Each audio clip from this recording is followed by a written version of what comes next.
میں بچوں کو سپارہ پڑھایا کرتی تھی۔ میرے شاگرد کے ساتھ میری شادی ہو گئی، جو کہ عمر میں بھی مجھ سے بہت چھوٹا تھا۔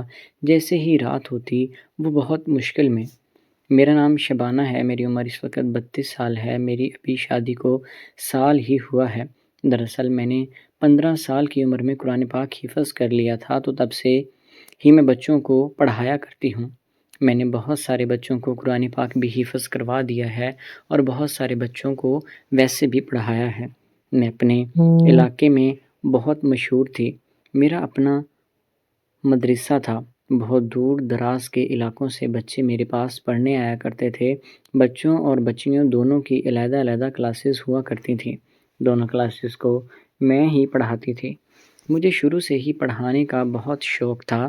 اب جیسے جیسے میری عمر بڑھنے لگی تو گھر والے تھوڑا پریشان سا ہونے لگے تھے، کیونکہ میرا بچوں کے ساتھ بہت زیادہ لگاؤ ہو گیا تھا، اور وہ بھی ہمیں یہ کہتے تھے کہ اب تمہاری شادی بھی ہونی ہے، تو ان بچوں کو حفظ مکمل کروا دو اور نئے بچے داخل نہ کرنا، تاکہ کوئی بھی مسئلہ نہ ہو، نہ کہ درمیان میں بچوں کو پڑھائی چھوڑنی پڑے۔ تو یہ اچھی بات نہیں ہوتی۔ وہ بیچارے بچے کہیں کے نہیں رہتے۔ تمہیں یہی سوچ کہ صرف کلاس پوری کرواؤں گی اور اس کے بعد نئے بچوں کو داخلہ نہیں دوں گی، لیکن ہر سال ایسے ہی ہوتا۔ لوگ بڑی دور دور سے آتے، مجبوری کے باعث مجھے پھر کلاس شروع کرنی پڑتی تھی،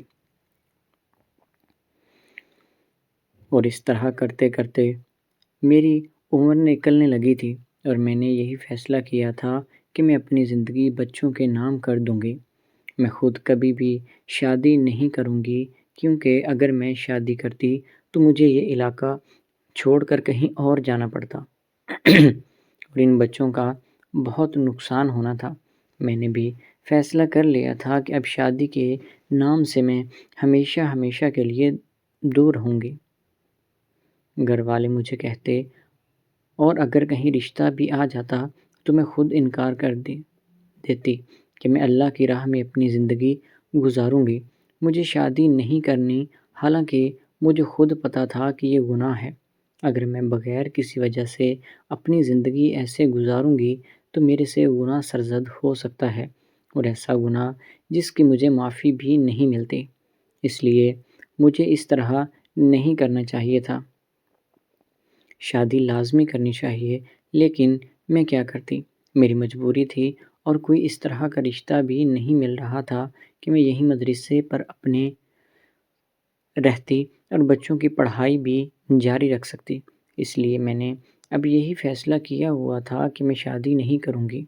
خیر، جو قسمت کو منظور ہوتا ہے، ہوتا وہی ہے۔ قسمت کی لکھی کو کون ٹال سکتا ہے؟ میرے ساتھ بھی کچھ اسی طرح ہوا تھا۔ جب میں 28 سال کی ہو چکی تھی تو میرے پاس ایک بچہ پڑھنے کے لیے آیا تھا، جس کی عمر اس وقت 12 سال تھی۔ وہ دکھنے میں بہت ہی پیارا اور خوبصورت تھا، اور اوپر سے وہ پڑھتا بھی بہت اچھا تھا۔ بڑی تمیز سے میرے ساتھ بات کیا کرتا تھا۔ اس کلاس میں وہ بچہ سب سے میرا پسندیدہ تھا۔ میرے لیے میں جب بھی کوئی کام کہتی اس کو ہی بلاتی تھی۔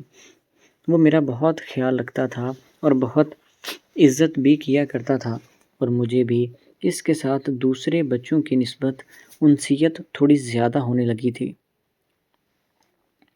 لیکن وہ بہت چھوٹا تھا، اس لیے میں نے کبھی اس طرح کی چیزوں کی طرف دھیان ہی نہیں دیا۔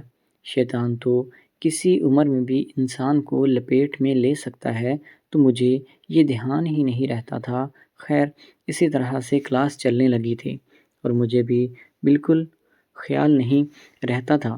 وہ بچوں کی معصومیت میں میرے آگے پیچھے پھرتا رہتا تھا۔ اسے یہ تھا کہ میں باجی کا سب سے فیورٹ ترین اسٹوڈنٹ بنوں گا، لیکن میرے دماغ میں کچھ عجیب عجیب سے خیالات اس کو لے کر آنے لگے تھے۔ میں جب بھی سونے لگتی تھی مجھے اس کا چہرہ دکھائی دینے لگتا تھا، اور میری پٹاخ سے آنکھ کھل جاتی تھی، اور جیسے ہی میں آنکھ بند کرتی وہ میرے سامنے آ جایا کرتا تھا۔ اس کی آواز میرے کانوں میں رس گھولنے لگی تھی۔ میں ہر وقت بے چین رہنے لگی تھی، مجھے غصہ بھی پہلے سے زیادہ آنے لگا تھا، اور میری جو خواہشات تھیں میں نے کہیں کونے میں دبا دی تھیں وہ اب دوبارہ سے پنپنے لگی تھیں، اور میری جوانی بھی تڑپنے لگی تھی۔ مجھے سمجھ میں نہیں آتا تھا کہ مجھے اس طرح کے الفاظ استعمال کرنے چاہیے یا نہیں، لیکن میں کیا کروں، میری مجبوری ہے، مجھ سے کنٹرول نہیں ہوتا تھا۔ اب میری کلاس سے بھی دھیان ہٹنے لگا تھا اور ہر وقت میں اسی کے خیالوں میں گم رہنے لگی تھی۔ وہ بچہ بھی میرے آس پاس ہی رہتا تھا۔ اب تو معاملات یہاں تک آ چکے تھے کہ جس کمرے میں میں سویا کرتی تھی وہ بچہ وہاں تک بھی آنے لگا تھا، حالانکہ آج تک کسی بھی بچے کو اس کمرے میں آنے کی رسائی نہیں ہوتی تھی، لیکن اس بچے کے لیے میں نے دروازے اس کمرے کے بھی کھول دیے تھے۔ وہ اتنا خوبصورت تھا، میں کبھی بھی برداشت نہیں کرتی تھی کہ وہ کسی اور کے ساتھ اپنا کمرہ شیئر کرے۔ خیر جب بات کافی آگے تک چلی گئی تھی تو میں نے اپنے گھر والوں سے کہہ دیا تھا کہ میں شادی کرنا چاہتی ہوں۔ جب انہوں نے مجھ سے لڑکے کے بارے میں پوچھا تو میں نے انہیں بتا دیا کہ فلاں لڑکا ہے۔ میرے گھر والوں نے مجھے بہت ڈانٹا۔ ڈانٹنے کے بعد مجھے کہا کہ تم پاگل ہو، جو چیز تم کہہ رہی ہو وہ کسی بھی صورت میں ممکن نہیں ہے، وہ ابھی بچہ ہے اور بہت ہی زیادہ چھوٹا ہے۔ تو میں نے بھی کہہ دیا کہ کوئی مسئلہ نہیں ہے، میں تب تک انتظار کر لیتی ہوں۔ جب وہ لڑکا 21 سال کا ہو گیا تھا تو تب میرے گھر والوں نے ان کے گھر والوں کو بلایا اور پھر ہماری شادی طے پا گئی، اور اس کے بعد میری شادی ہو گئی تھی۔ وہ مجھ سے عمر میں بہت چھوٹا تھا لیکن میرا بہت خیال رکھتا ہے۔ وہ ایک مسجد میں امامت کرواتا ہے اور میں یہاں پر بچوں کو پڑھاتی ہوں۔ اس نے مجھے میرا کام جاری رکھنے سے نہیں روکا تھا اور وہ خود بھی میری کلاس میں میری مدد کروا دیا کرتا ہے۔ وہ میرا بہت خیال رکھتا ہے۔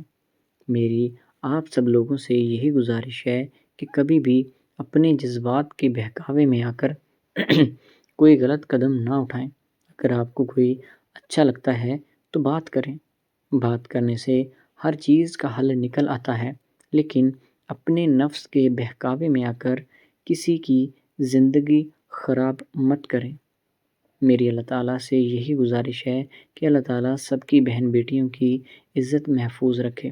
تو دوستو اگر آپ کو ویڈیو پسند آئی تو چینل کو سبسکرائب کریں۔ ملتے ہیں اگلی ویڈیو میں، تب تک کے لیے اللہ حافظ۔